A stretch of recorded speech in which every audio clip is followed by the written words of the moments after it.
Alléluia. Alléluia. Praise the Lord. Bonsoir, bonsoir, peuple de Dieu. Et bonjour chez certains. Soyez bénis au nom de Jésus. On va prier. Je voudrais donner un court enseignement au nom de Jésus. Précieux Père, que ton nom soit exalté. Merci, fidèle roi des rois, le meilleur enseignant. Enseigne-nous ce soir ta parole. Saint-Esprit, glorifie Jésus-Christ. Merci, précieux Père. Amen. Je voudrais raconter une histoire de la parole de Dieu. C'est écrit dans la Bible. C'est l'histoire de deux rois. Il y a eu Samuel qui était le prophète pour établir ces deux rois différemment. Le premier s'appelait Saül. Comment Saül est venu au trône? Saül est venu au trône parce que Samuel était avancé en âge, prophète de l'Éternel, et il fallait un remplaçant. Et Samuel avait deux fils. Et les fils de Samuel ne marchaient pas droit dans les voies du Seigneur, mais le Seigneur ne les a pas rejetés. Le Seigneur aimait toujours les enfants là. Mais le peuple même d'Israël ne voulait pas voir les enfants de Samuel être des prophètes en leur tête, être des rois à leur tête. Et Samuel était vraiment indigné de ce rejet du peuple. Et Samuel pleurait. Et Samuel, dans ses pleurs, Dieu vit ses larmes et Dieu lui dit: sèche tes larmes, ce n'est pas toi que ce peuple ne veut pas que tu règnes sur eux. C'est moi que ce peuple rejette. Tu vas dire que, pourquoi Dieu va raisonner comme ça? Il est Dieu, il est souverain. Les enfants de Samuel ne faisaient pas bien. Mais Samuel n'était pas serviteur de Dieu soudain grand. Il a été demandé à l'Éternel par sa mère Anne, sur ses genoux, dans le temple. Et l'Éternel le lui a accordé parce qu'elle a fait vœu qu'après que tu m'aurais donné un fils là, je te le prêterai. Toute sa vie, il sera à ton service. C'est là l'Éternel le lui a donné. Samuel fut né. Après le sévré, elle est partie lui donner à l'Éternel au temple, au service du vieux appelé Élie. Samuel a grandi, il est devenu prophète. Samuel a grandi dans la prophétie parce que le Seigneur parlait à travers de lui. C'est comme ça que le Seigneur va lui dire de se calmer et de remplir sa fiole d'huile. Pour être où il était, Samuel, je crois, il était à Rama. Et voilà que Israël a rejeté les enfants de Samuel. Dieu permet que Saül, son père, était à la recherche de ses ânesses qui sont perdues. Et il envoie Saül à la recherche.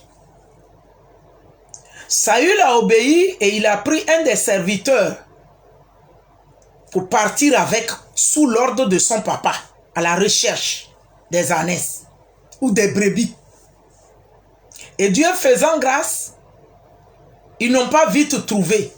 Et le serviteur qui était avec lui va lui dire: il y a un voyant, un prophète de l'Éternel ici. On pourrait consulter pour savoir la direction. Et dans la recherche, ils sont partis chez Samuel, dont on appelait autrefois les voyants. Et Samuel leur a dit: les brebis sont déjà trouvées. Donc c'est de lui que son père était en peine. Mais le Seigneur dit en même temps à Samuel: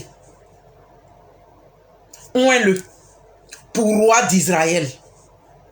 Pourtant, il était à la recherche des brebis perdues de son père. Donc les brebis étaient déjà retrouvées. C'est lui-même qui allait recevoir l'onction pour aller diriger Israël pour roi.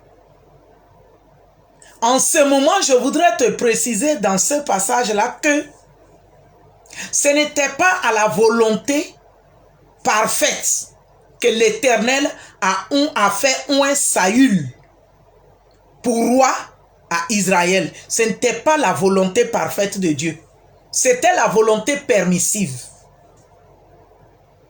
Dieu ne voudrait pas décourager Samuel, mais Israël a rejeté les enfants de Samuel. Donc il leur fallait roi et ils réclamaient roi auprès de Dieu. Donc Dieu leur a donné roi pour roi. Mais la parole de Dieu nous dit que Saül était un bel homme, grand de taille. Il avait une belle carrure. Et Saül était un guerrier. Le Seigneur lui a donné son onction pour faire la guerre. Et le temps fut arrivé maintenant.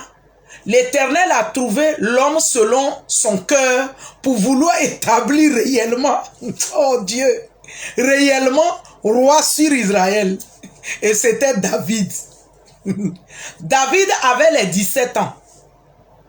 Il paîtrait le troupeau de son papa également. Et David se forgeait, il apprenait la guerre autour des brebis de son père qu'il paîtait dans le troupeau, dans les champs. Les loups venaient, les lions, il arrachait les brebis. Donc c'était dans la formation que David était. Quand Dieu a envoyé Samuel pour aller oindre dans la maison d'Esaïe un roi pour lui. Mais Dieu va lui donner une sagesse car il a pris peur. Il dit quand Saül va apprendre, il me tuera. Et Dieu va lui dire que tu es venu m'offrir un sacrifice. En réalité, les hommes et les femmes de Dieu, choisis de Dieu, consacrés pour Dieu, sont des sacrifices à Dieu. Donc Dieu va lui dire cela quand il est arrivé là. Il parlait ainsi et Saül a envoyé les anciens qui sont partis le soutenir. Ainsi David fut choisi à la place de Saül. Le service va commencer.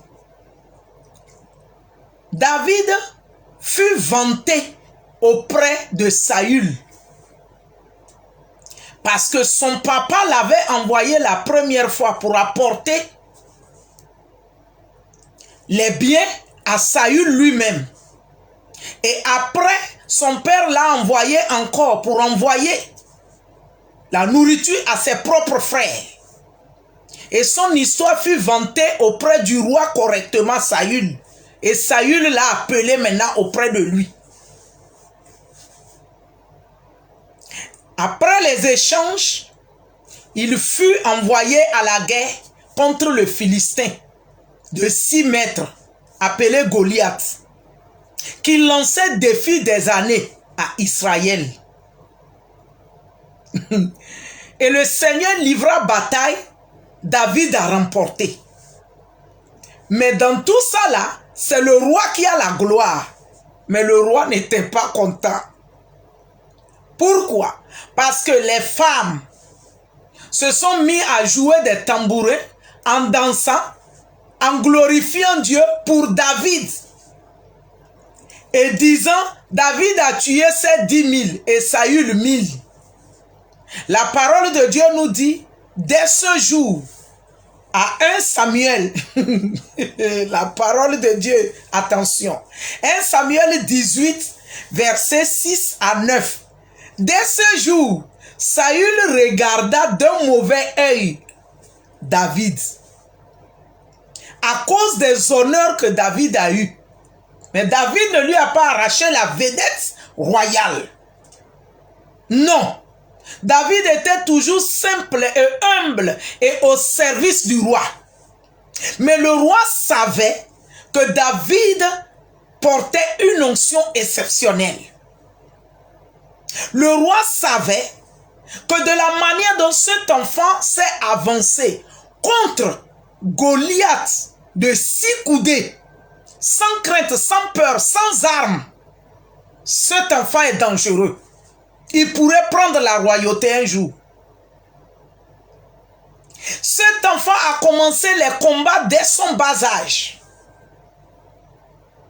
Cet enfant, il a l'amour de voir le peuple de Dieu être honoré.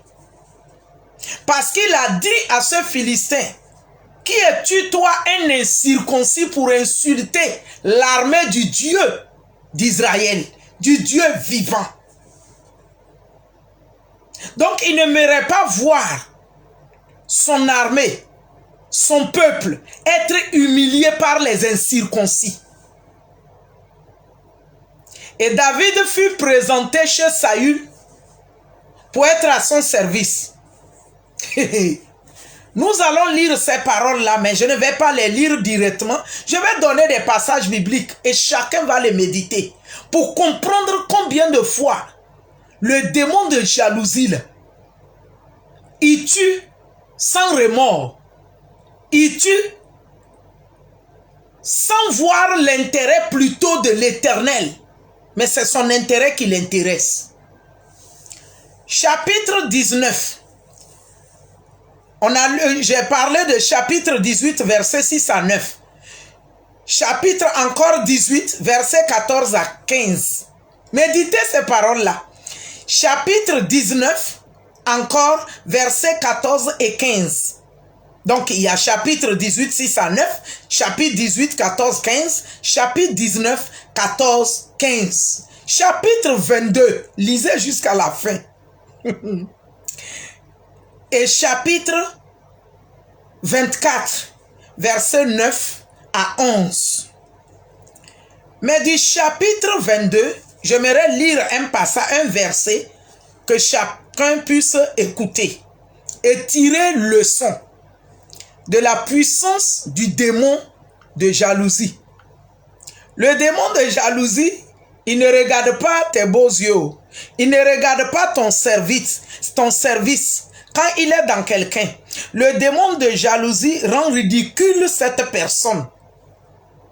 Il ne regarde pas ses valeurs lui-même. Parce que Saül était un grand roi. Saül? Ah non. Je vais lire verset 22. Et le roi, verset 17 du chapitre 22 de 1 Samuel. Et le roi dit au coureur qui se tenait près de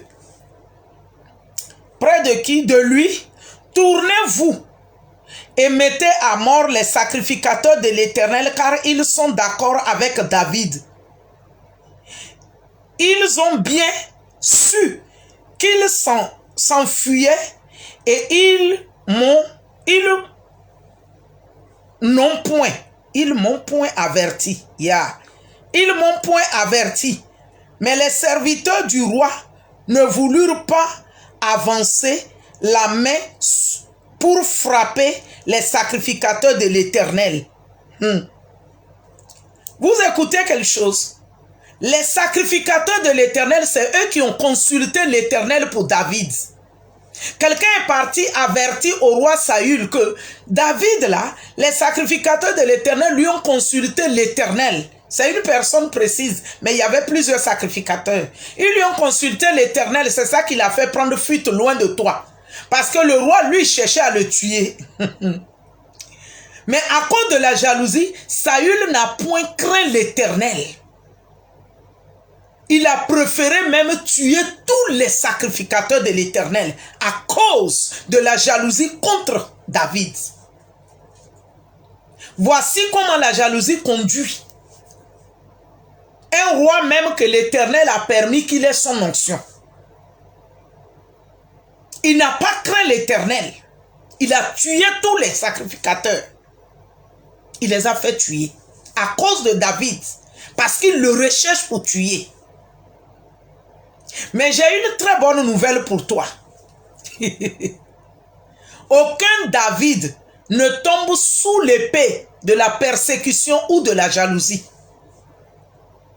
C'est-à-dire quand tu es dans la vérité, quand c'est l'Éternel qui t'a oint pour diriger son peuple, pour éclairer son peuple, pour sauver son peuple, pour rendre ministère à l'Éternel. Tu peux recevoir l'onction différemment. David a reçu 4 onctions différentes. Il a été oint différemment. Quand tu as l'onction de l'Éternel sur ta vie, pour un service déterminé, auquel la multitude, les milliers seront sauvés, peu importe la persécution, peu importe la jalousie des autres servants ou serviteurs de Dieu, peu importe le roi qui est devant toi, avant toi, peu importe le chef de l'État qui est président avant toi, peu importe la jalousie qui peut se soulever, tu ne succomberas jamais.